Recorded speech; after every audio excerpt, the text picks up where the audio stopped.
स्तुष्टमानुषेभ्यः ओध्वन्विदादुभेषजं शन्नोऽस्तित्वदेशं चतुष्पदे ॐ शान्ति शान्ति शान्तिः।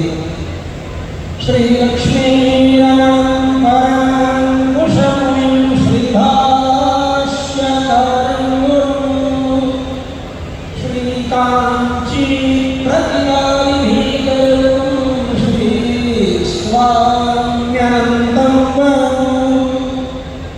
विश्वक्सेनयतीन्द्रदेशिकमुनिं श्रीरामकृष्णाङ्घ्रितं नत्वा नौमि जगद्गुरुं यतिवरं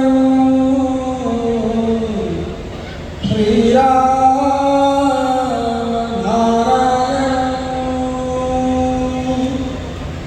श्रीरामं जानकीनाथं उर्विदेशं च लक्ष्मणं भरतं माण्डवीकान्तं शत्रुघ्नं श्रुतिकीर्तितं कौसल्यां मां सुमित्रां च कैकेयीं रूपमालीं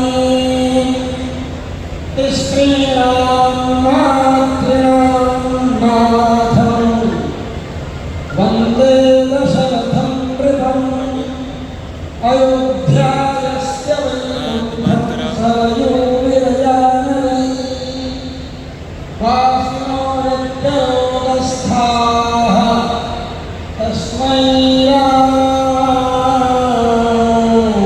मङ्गलम्।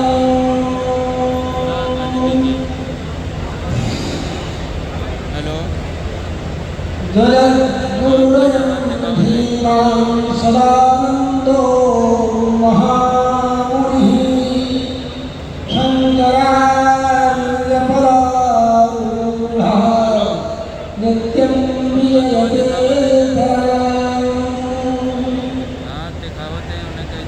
एकनाथ प्रतापाभ्यां पूजिताशवहंसयः शिष्यते वन्दनीयाभिः धर्मशास्त्रप्रवर्तकाः अस्मत्प्रेष्ठो निरुद्धोऽयं तथा वाचकतत्परः समेषां श्रोतॄणां चात्र मनोरञ्जनसाधकः।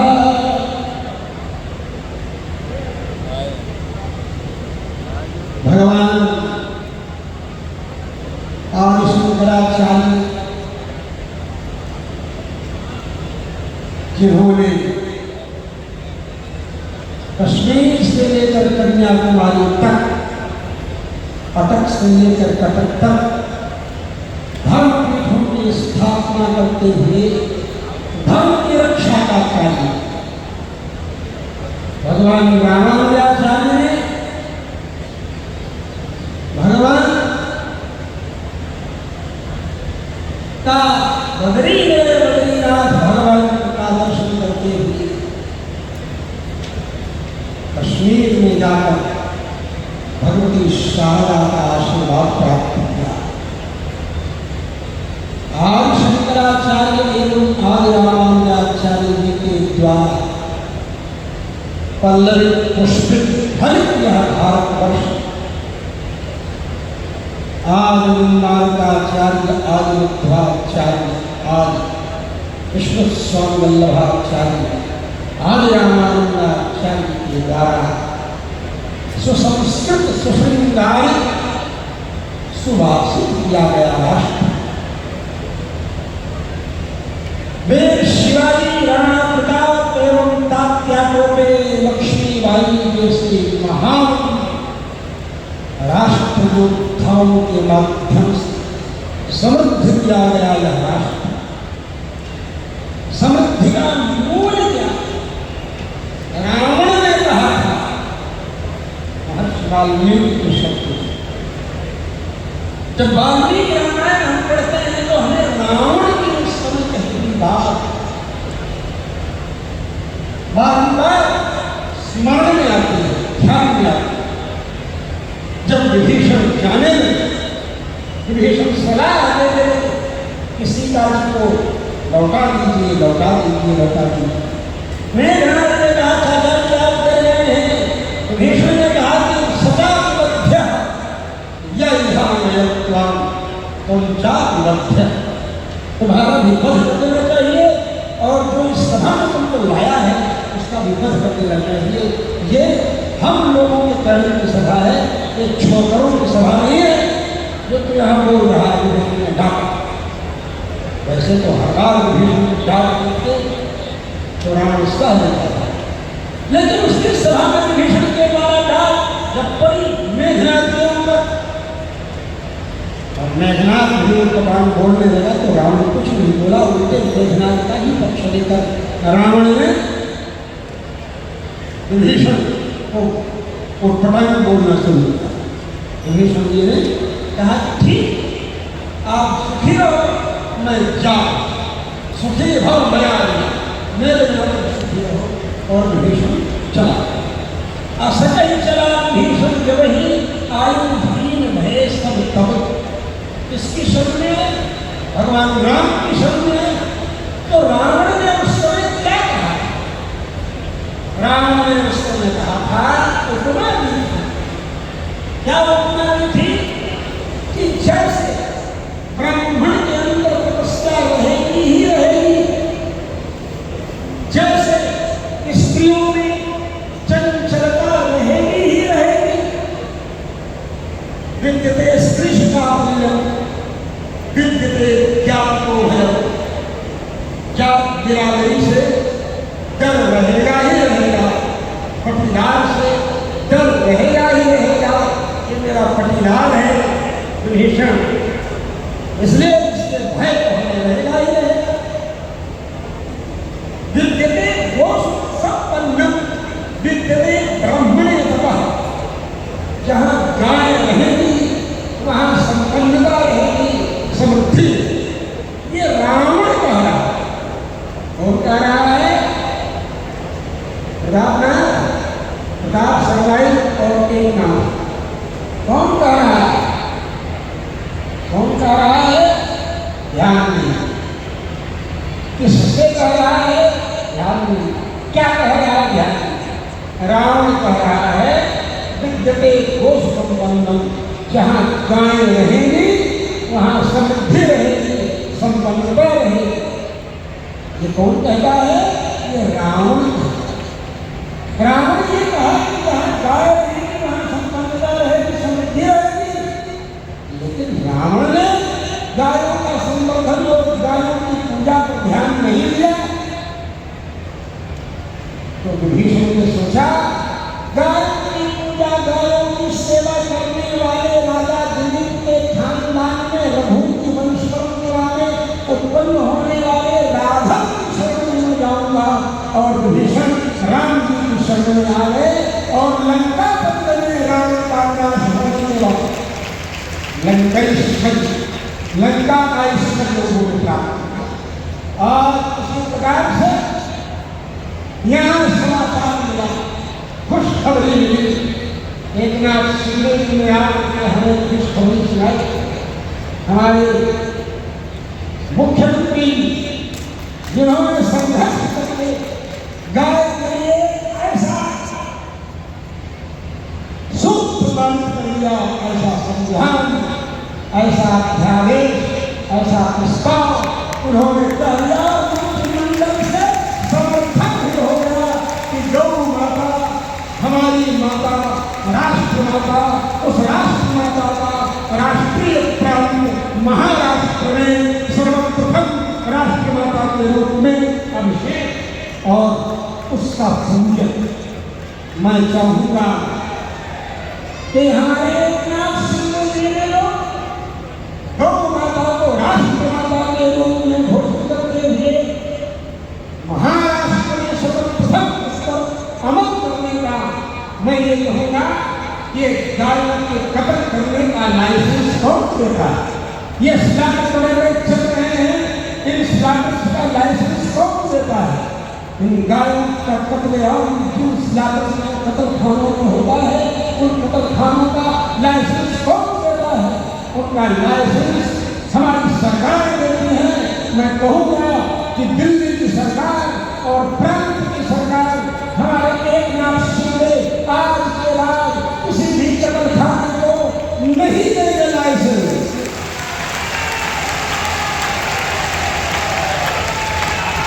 हमारे हस्ताक्षर से किसी स्टार्टअप को, किसी कत्ल खाने को लाइसेंस नहीं मिलेगा।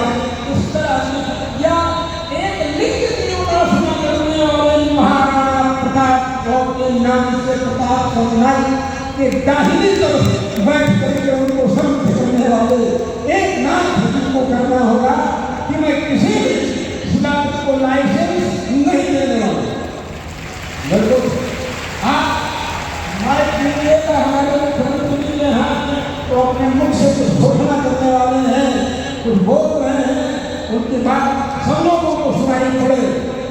माननीय मुख्यमंत्री जी आप क्या बोल रहे थे? बोलिए। हाँ बोलिए बोलिए, आप बोलिए। किसी को स्नातक को साइन करके हमें नहीं देना है, कोई खाने को लाइसेंस नहीं देना है। परम पूज्य परम आदरणीय वासुदेव विद्यासागर जी, भास्कर जी, आपको मैं नमन करता हूँ, वंदन करता हूँ। और आज हमारी सरकार ने, आपकी जनता की सबकी सरकार ने गौ माता को राज्य माता का दर्जा दिया है।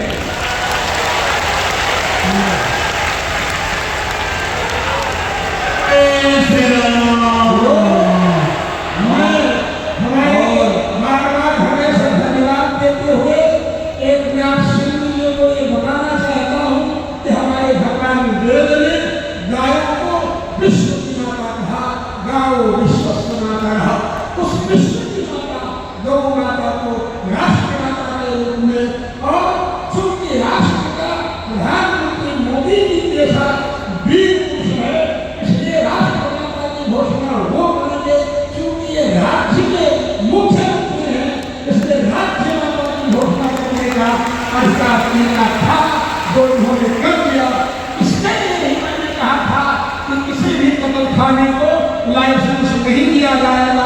गायों का खर्च करने के लिए हमारे प्रांत में, महाराष्ट्र प्रांत में, क्योंकि वो हमारी राज्य माता है। राज्य माता के खर्च करने का कत्ल खाना स्टार्टअप का कैसे? बहुत बहुत धन्यवाद। आपके शब्द जो है उसको मेरा अनुमोदन है। बहुत बहुत धन्यवाद।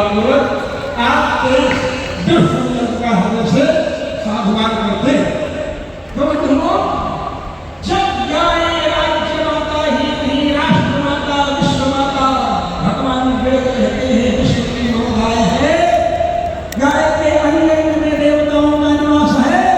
जब प्रत्येक व्यक्ति गाय की सेवा करेगा, गोरक्षा आंदोलन करने के लिए आगे आएगा। संयोग ये है कोई कि हमारे परमेश्वरानंद जी महाराज शंकराचार्य नहीं आ पाए यहाँ।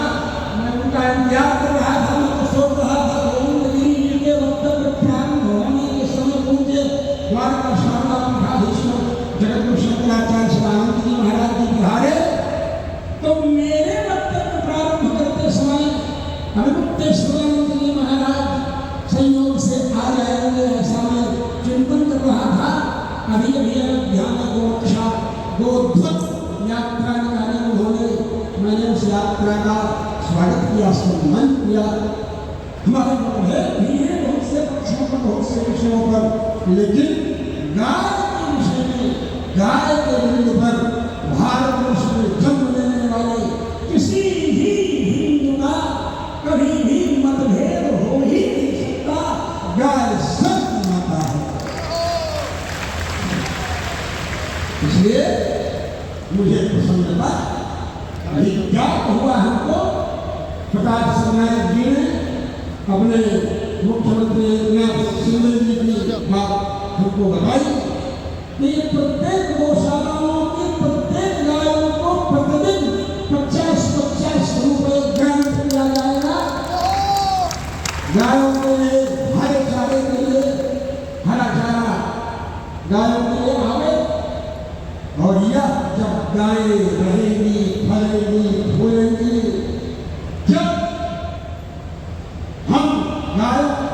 सेवा करेंगे, गायों से खून और मांस की कामना न करके, गायों से दूध दही घी की कामना करेंगे, तो भारत वर्ष में फिर दूध की नदियां बहने लगेंगी। फिर गाय के घी की जगह पर षड्यंत्र नहीं करना पड़ेगा। आंध्र प्रदेश की गवर्नमेंट आखिर 12 महीने 5,000 करोड़ से ज्यादा की आमदनी होती है, 5,000 गायों को पाल करके उनका घी निकाल करके उससे क्यों नहीं महाराज के लड्डू का निर्माण किया जाता है? क्यों उसमें रस्सी गाय और दुनिया भर का अपद्रव्य और बीज तक गोमांस के द्वारा गाय की छवि मिलाने का पाप किया जा रहा है? दुर्भाग्य है कि अभी तक केंद्रीय सत्ता हो या प्रांतीय सत्ता हो, किसी ने मुखर होकर के इसका विरोध नहीं किया। और उस्मानुल्लाह खान के मर जाने पर इजराइल के विरोध में लखनऊ में बड़े ईमानदार लोग वहां से निकले और विरोध अपने जताना प्रारंभ कर दिया। इसलिए मैं कहता हूँ कि ये जितने भी पथ हमारे हैं, ये सरकारी नियंत्रण से बाहर होने चाहिए। नहीं तो ईसाइयत से प्रभावित रामशेखर रेड्डी जब होगा मुख्यमंत्री तो गोमांस मिलवा देगा, गाय की छवि मिलवा देगा। इसलिए मंदिर का व्यवस्थापन, मंदिर का प्रबंधन बिल्कुल धर्माचार्यों के हाथ में होना चाहिए। यह अत्यंत अनिवार्य है। इसकी मांग भी मैं इस मंच के माध्यम से करता हूँ और वो बारंबार आप सब लोगों को इस गर्मी में यहाँ उपस्थित होकर के गाय की महिमा का अनुसंधान करते हुए भगवान की कथा स्वामी जी के मुखारविंद से सुनते हुए पूज्य शंकराचार्य स्वामी सदानंद महाराज जी के आशीर्वाद की कामना से इंतजार करते हुए आप सब लोग बैठे हैं। इसलिए मैं अंतःकरण से आपको धन्यवाद देता हूँ, बारंबार धन्यवाद, निर्वाद, साधुवाद। बोले गौ माता की। आप लोगों को एक बात और बताऊं, अभी गोविंद गिरी जी ने कहा शिवाजी 12 वर्ष के थे तो शिवाजी ने गोपसी करने वाले को समाप्त कर दिया। मैं कहूँगा भगवान राम जी के नाम पर उनकी समर्थता, उनके सामर्थ्य, उनकी कैपेसिटी के आधार पर भगवान श्री राम के सामर्थ्य के आधार पर एक संत हुए जिनका नाम था समर्थ गुरु रामदास। समर्थ गुरु रामदास जी के तपस्या का पानी जब तालाब पर शिवाजी के चढ़ा तो शिवाजी ने यज्ञों को साफ करते हुए अपने घाम को चीर करके रख दिया बाहर।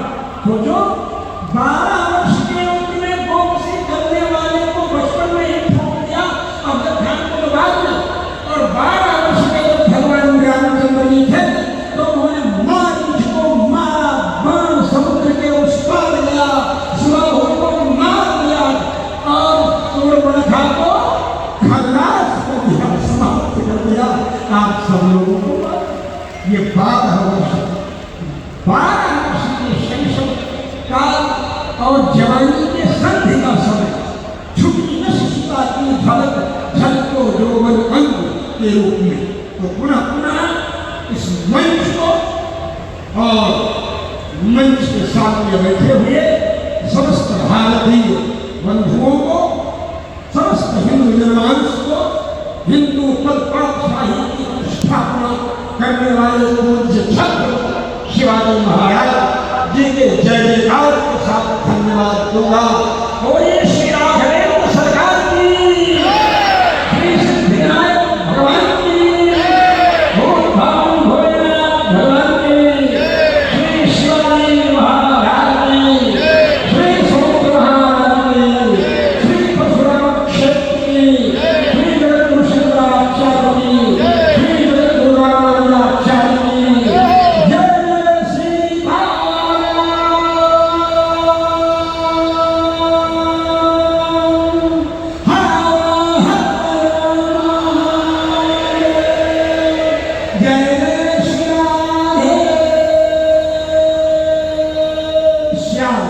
जय श्री सीताराम के माध्यम से श्री राम जन्मभूमि की स्थापना हो ही चुकी है हर मंदिर में। हर हर महादेव के माध्यम से विश्वनाथ कॉरिडोर के बाद अज्ञान बात भी हाथ में आने ही वाली है और ये राधे श्याम के माध्यम से कृष्ण जन्मभूमि भी हम सब लोगों को प्राप्त होने वाली है। जय श्री राम, जय श्री राम, जय श्री राम, जय श्री राम।